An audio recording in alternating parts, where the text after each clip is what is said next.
Alors, je répète qu'il y a d'autres rites maçonniques qui ne sont pas corrompus à ce point-là, mais ça, c'est le rite le plus pratiqué au monde. Et comme je vous ai dit, c'est pas un hasard si tous les politiques, les juges, etc., en font partie. D'ailleurs, j'avais soutenu mon ami Bruno Gollnisch à l'époque, qui avait été le seul homme politique français à avoir le courage d'essayer d'obliger la franc-maçonnerie à publier la liste des juges francs-maçons, parce que je ne sais pas si vous imaginez, quand on sait ce que sont les fraternels, vous savez quand même dans la franc-maçonnerie, si un frère est en difficulté, il fait un certain geste, etc., et le frère ou la sœur qui est à côté est censé être obligé de le sortir de soucis dans lequel il se trouve. Alors quand il s'agit d'un restaurateur ou je sais pas quoi, c'est pas grave, mais quand il s'agit de juges ou de policiers, vous pouvez imaginer où ça va. Tant plus que les fraternels, c'est pire que la maçonnerie. Ce ne sont pas des réunions en loge où vous pouvez avoir un banquier, un restaurateur, je sais pas quoi. Les fraternels, c'est lorsque une même corporation se réunit avant, par exemple, je prends un exemple, vous avez le procès Tapie.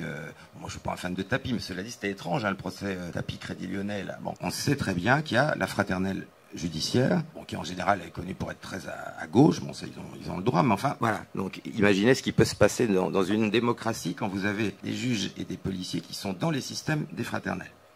Voilà. Donc il ne s'agit pas d'interdire la franc-maçonnerie, il s'agirait dans un pays démocratique d'exiger que ceux qui ont cette appartenance-là la livrent. Enfin je veux dire, c'est pas...